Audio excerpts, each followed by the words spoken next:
दोस्तों, मैं हूँ आपका अपना मित्र सूरज कुमार और मैं स्वागत करता हूँ आप सबका आपके अपने चैनल आत्मज्ञान एक अनोखा सफ़र में।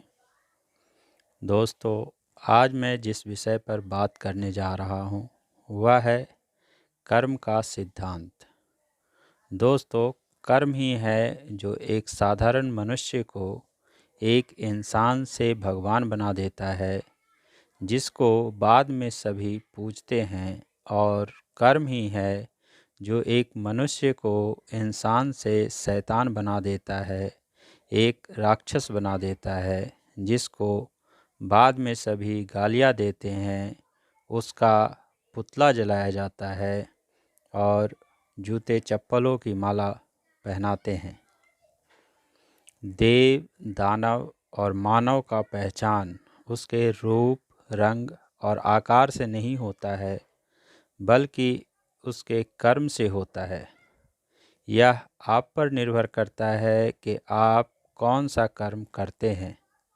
अगर आपने सिर्फ दूसरों को देना सीखा है, दूसरों की सहायता की है, दूसरों के दुख को अपना दुख समझा है, उनके दुख को बांटा है, उनके आंसू पोंछे हैं, सदा अन्याय और अधर्म के खिलाफ लड़ाई की है और जन कल्याण के लिए जीवन जिया है, तो निस्संदेह आप एक देवता या देवी हैं और लोग सदा आपके कर्मों की और आपकी पूजा करेंगे। अगर आपने सिर्फ दूसरों से छीनना सीखा है, लेना सीखा है, दूसरों को ठुकराया है, अपने स्वार्थ और अहंकार के कारण दूसरों को दुख और आंसू दिए हैं, सदा दूसरों पर अन्याय और अधर्म किया है, सदा दूसरों को दबाया और कुचला है, लोगों की हत्या की है, धर्म का नाश किया है और अधर्म को बढ़ावा दिया है, तो निस्संदेह आप एक दानव हैं और बाद में आपके कर्मों का और आपका पुतला जलाया जाएगा। लोग आपको जूते चप्पलों की माला पहनाएंगे और आपसे नफरत करेंगे। अगर आप साधारण मनुष्य की तरह सिर्फ अपने लिए और अपने परिवार के लिए जीवन जीते हैं, अपना सारा जीवन सिर्फ खाने, पीने, सोने, खेलने, बच्चा पैदा करने, उनका पालन पोषण करने, धन कमाने और अपनी और अपनों की ज़रूरतों को पूरा करने के पीछे ही भागते भागते गवा देंगे, तो निस्संदेह आप एक साधारण मानव ही रह जाएंगे और आपके मरने के बाद सभी आपको ऐसे ही भूल जाएंगे, जैसे नींद से जागने के बाद रात्रि के स्वप्न को इंसान भूल जाता है। कोई यह जानेगा ही नहीं कि आपका कोई अस्तित्व भी था।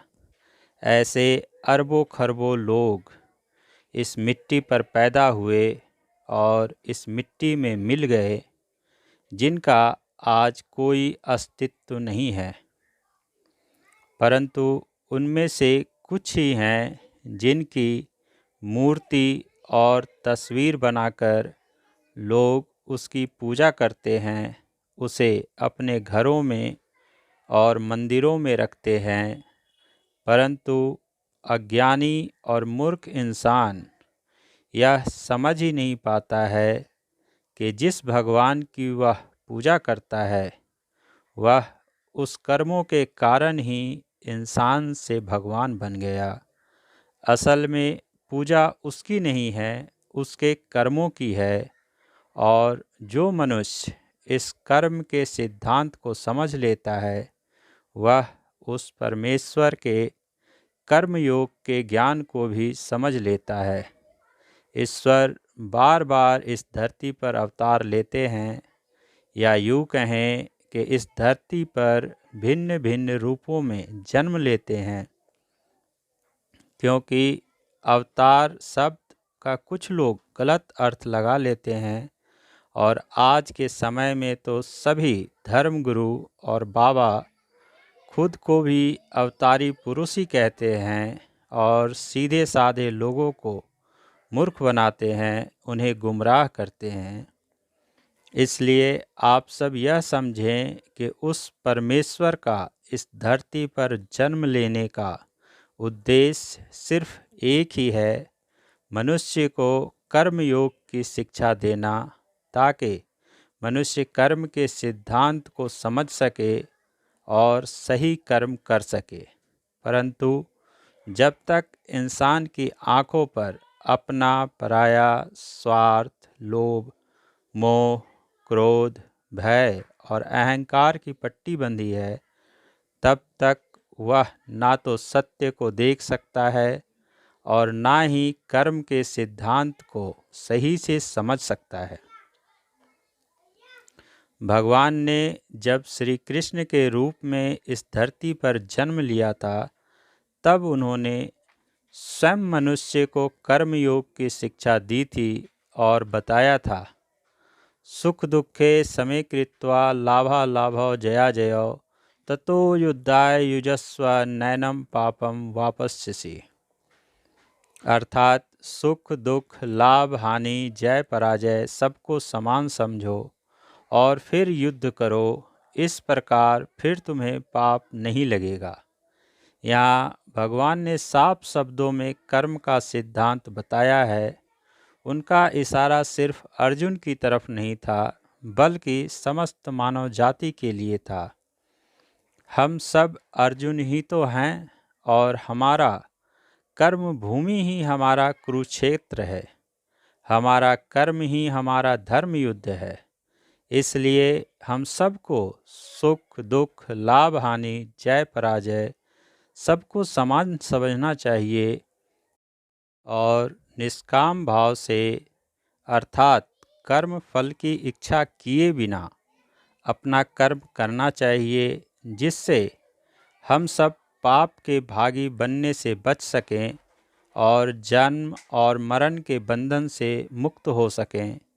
क्योंकि सिर्फ कर्म करना ही हमारे हाथों में है, ना तो उसका परिणाम हमारे हाथों में है और ना ही उसका कर्म फल हमारे हाथों में है।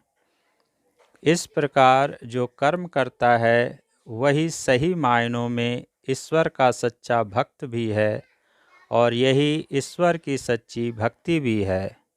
लेकिन इस कर्म योग की शिक्षा कोई भी ज्ञानी और महात्मा आपको नहीं देता और ना ही इसका प्रचार करता है, जबकि मैं कहता हूँ कि अगर इन महात्माओं को अगर किसी चीज़ का प्रचार सबसे अधिक करना चाहिए तो वो है कर्मयोग का, क्योंकि कर्मयोग से ही हमारा अपना, अपने परिवार का, अपने समाज का, अपने देश का और पूरे विश्व का सही विकास और कल्याण संभव है। आज हमारा समाज, हमारा देश और पूरा विश्व जिस अशांति, अत्याचार, अधर्म और नफ़रत की आग में झुलस रहा है, उसका सिर्फ एक ही कारण है, क्योंकि हम कर्मयोग के सिद्धांत को भूल गए हैं और स्वार्थ, लालच, क्रोध और अहंकार के झूठे सिद्धांतों को ही अपना कर्म बना लिया है और अपना पूरा जीवन इन झूठे सिद्धांतों को पूरा करने के लिए ही जीते रहते हैं। जीवन के अंतिम क्षण तक, जब तक कि मौत ना आ जाए, इन झूठे सिद्धांतों में ही जीते रहते हैं और कभी सत्य को समझ ही नहीं पाते। दोस्तों, आज मैंने आप सबके और पूरे विश्व के हित के लिए कर्म का सिद्धांत विषय की चर्चा अपने शब्दों में किया है, ताकि पूरे विश्व में प्रेम और शांति कायम हो सके। अगर आप सबको मेरी यह कोशिश अच्छी लगे तो आप सब भी अपना सहयोग और समर्थन मुझे दें, ताकि मैं अपने उद्देश्य में सफल हो सकूं। इसी के साथ आज की यह यात्रा समाप्त करता हूं। फिर मिलेंगे इसी आशा और विश्वास के साथ। आप सभी का प्रेम पूर्वक धन्यवाद। हरि ओम शरणम।